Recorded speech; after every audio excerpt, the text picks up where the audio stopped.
Karibu kufuata habari za leo mtazamaji mpendwa. Mji wa Ndete ulioko katika mtaa wa Masisi jimboni Kivu Kaskazini tayari umedhibitiwa na wapiganaji wa AFC M23 kufuatia mapigano makali dhidi ya wazalendo. Na angalau watu 3 wameuawa na mwingine mmoja kujeruhiwa vikali katika uvamizi wa silaha uliofanyika usiku wa kuamkia Ijumaa tarehe 31 Oktoba mwaka huu katika eneo la Kimoka, hasa Braza na Majagi katika kikundi cha Kamuronza katika eneo la Bahunde mtaani Masisi jimboni Kivu Kaskazini.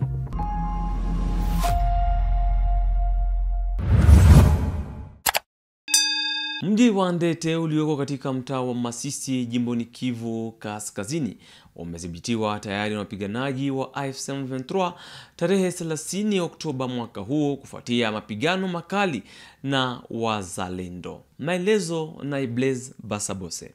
Kulingana na vyanzo kadhaa vya eneo hilo vilivyowasiliana nasi, wapiganaji wa wazalendo ambao walikuwa wanadhibiti maeneo hilo kwa karibu wiki mbili sasa wameshambuliwa ghafla na jeshi la AFC M23 asubuhi ya siku hiyo ya Alhamis.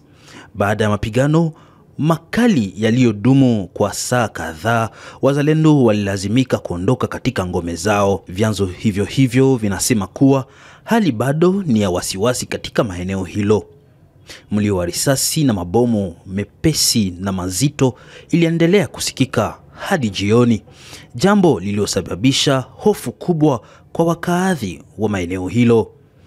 Ushindi huu mpya wa M23 unaonyesha udhaifu wa udhibiti wa maeneo katika eneo hilo, ambapo mapigano ya mara kwa mara kati ya makundi hasimu yaendelea kuchochea mgogoro wa kiusalama na kibinadamu. Wakati hao yakijiri, angalau watu 3 wameuawa na mwingine mmoja kujeruhiwa vikali katika uvamizi wa silaha uliofanyika usiku wa kuamkia Ijumaa tarehe 31 Oktoba mwaka huu katika eneo la Kimoka, hasa Braza na Majagi katika kikundi cha Kamuronza eneo la Bahunde mtaani Masisi. Maelezo zaidi naye Simeon Semasaka.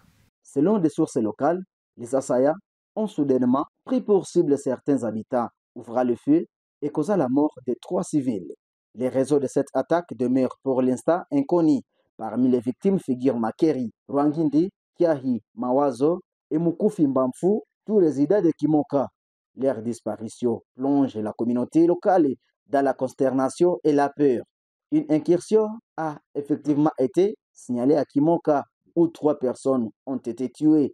Des bandits armés se sont introduits dans la localité dans la nuit du jeudi 30 octobre. Une autre personne a été grièvement blessée. Ces bandits sont encore inconnus.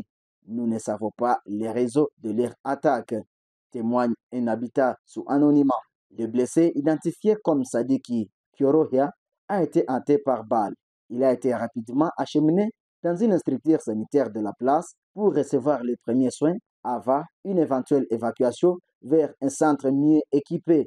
Depuis l'incident, l'identité des assaillants reste à élucider. Les sources locales rappellent que Sake et ses environs sont devenus l'épicentre d'une recrudescence d'actes d'insécurité signalés depuis plusieurs jours. Angalau watu 6 wamepoteza maisha tarehe 30 Oktoba mwaka huu katika kata la Mutiri katika manisipa ya Bulengera jijini Butembo kufuatia kuanguka kwa ukuta wa kuunga mkono uzio. Fuateni hapa maelezo kamili. Leo jeudi 30 Oktobre 2025 kunako quartier Mutiri commune de Bulengera tumeweza vraiment kupigwa na mshiba ambayo imeweza kutubeba watu 6, na hao watu walisema wanaugama vula ambayo iliweza kunyesha kunako mugini ya Butembo. Malheureusement yule ya hiyo nyumba kulikuwa miri ambayo ilikuwa imechoka na iliweza kuangukia kwa hiyo nyumba, na mwa hiyo nyumba parmi watu 6 kulikuwa watu 3 wa mwa hiyo nyumba, na parmi watu 3 kunakuwa wa minere wa wawili na tate moja ambaye alikuwa ndani ya hiyo nyumba, na kwa hiyo watu 3 kunaongezeka proprietaire moya wa chantier ambayo ilikuwa najengwa pembeni ya hiyo nyumba, na kunakuwa vile wa maso wawili vile nao ambao wameweza kupoteza maisha yao kunako hiyo aksida ambayo imeweza kujiproduire kunako vile ya Butembo. Na ifo kukumbusha kama siku ya 6 mwezi wa 9 2025 tena jambo kama hiyo iliweza kupitikana mwa hiyo quartier ya Mutiri, na kwa hiyo sisi kama shirika la raia tunaita population ya mkomine ya Bulengera ku vigilance wakati ya vula kama hiyo. Inaomba tuweze kuugama nafasi ambayo haiweze kuleta mazara. Wakati tunaona eneo ambayo inakuwa na masuspicion, inaweza kuwa peut-être ni mamyenye ambazo zimeweza kuonekana mweneo fulani, ni ya muhimu kuweza kukamata mameziri, paske peut-être wakati vula inanyesha udongo inaweza kuwa teketeke. Hiyo mamire wala mafondasio ambazo zimekawa zinaweza kuwa na marisk ya kuweza kubomoka na kulumiza watu. Bwana journalist, tunasema antuka pole, tena pole kwa jamaa ambazo zimewapoteza wa mambre wa jamaa zao mwa hiyo evenement mbaya ambayo imeweza kupitikana kunako komine yetu ya Bulengera. Na kwa hiyo tunasema antuka tuweze kukua vraiment très prudent. Vital Kamerhe, kiongozi wa Umoja wa Taifa la Kongo UNC, amekubali rasmi tarehe 31 Oktoba uteuzi wa Aime Boji Sangara kwa nafasi ya rais wa bunge la taifa. Kamerhe anasisitiza kuwa hatua hii inaheshimu masharti ya Union Sacrée. Pia anawahimiza wanachama wa UNC kubaki umoja kwa ajili ya amani na ujenzi wa Jamhuri ya Kidemokrasia ya Kongo. Siku iliyopita wanabunge wa taifa kutoka Kivu Kusini walimsapoti pia Aime Boji aliyeteuliwa na Felix Tshisekedi kama mgombea pekee wa Umoja wa Takatifu Taifa kwa uraisi wa bunge la taifa. Déclaration de remerciement et de soutien du caucus des députés du Sud Kivu à son excellence Monsieur Félix Antoine Tshisekedi, haute autorité politique de l'Union Sacrée, avec l'expression de nos hommages les plus différents.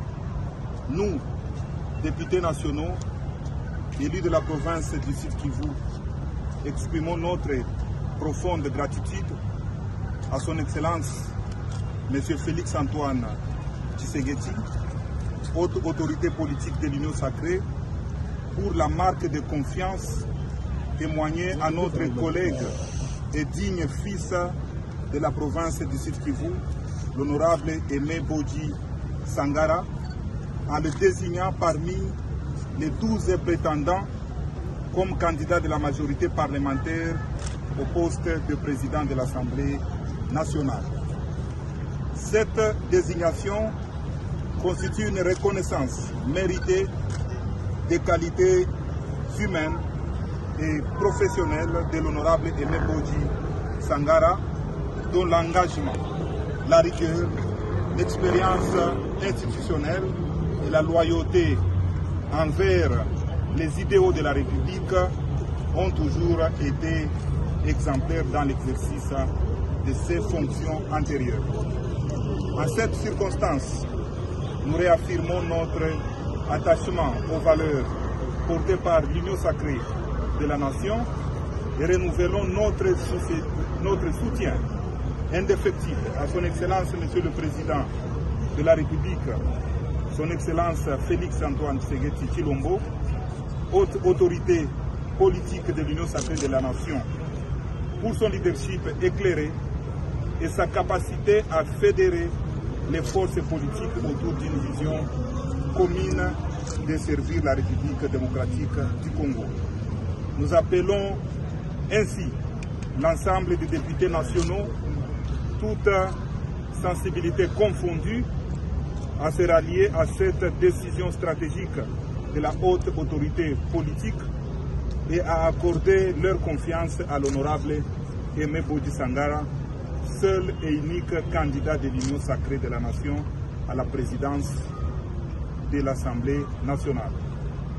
Fait à Kinshasa le 30 octobre 2025, signé par tous les députés du caucus du Sud Kivu. Je vous remercie.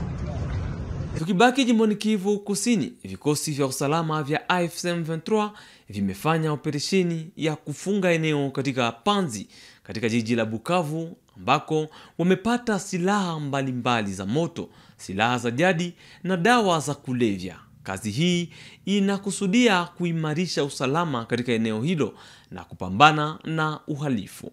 Mamlaka za eneo zinakubali hatua hii ambayo inachangia kudumisha utawala na kulinda jamii.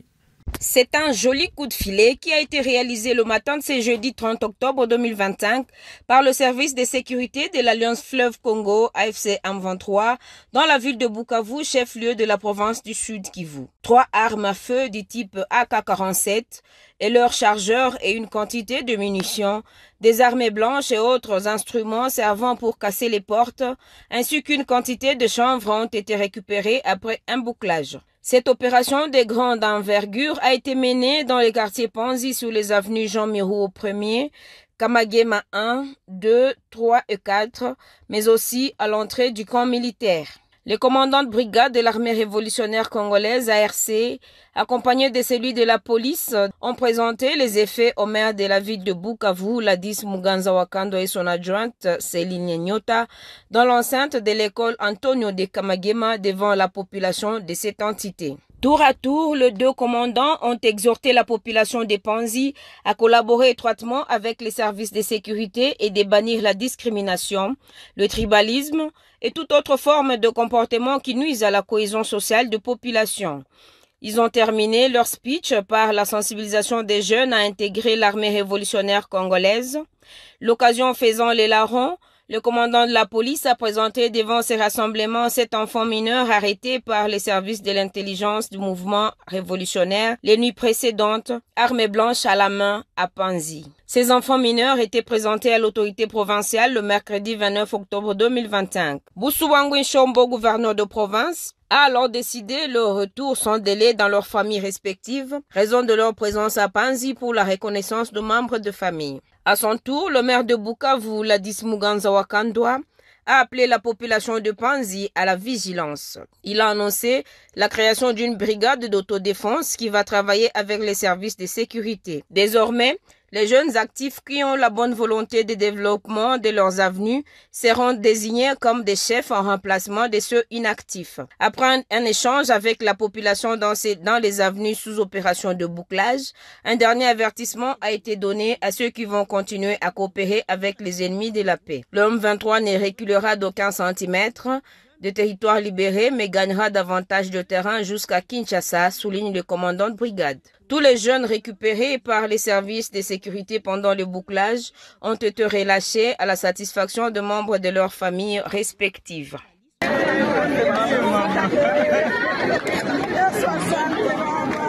Jimboni Ituri, kufikia mwanzo wa mwaka 2026 jiji la Bunia litakuwa na uwanja wa ndege wa kisasa unaoheshimu viwango vya kimataifa, kulingana na mkurugenzi wa usafiri wa angani aliyekuwa katika misheni huko Ituri.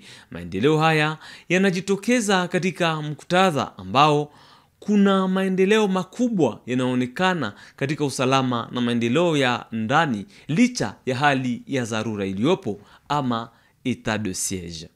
Jimboni ho Katanga, wazalendo wa shirika la UDPS wameandaa maandamano huku Lubumbashi kumuunga mkono Meya Patrick Kafwimbi. Katika ofisi ya mji, Kafwimbi alipokea hati yao na aliwakumbusha kuunga mkono taasisi za Jamhuri ya Kidemokrasia ya Kongo na kukuza amani.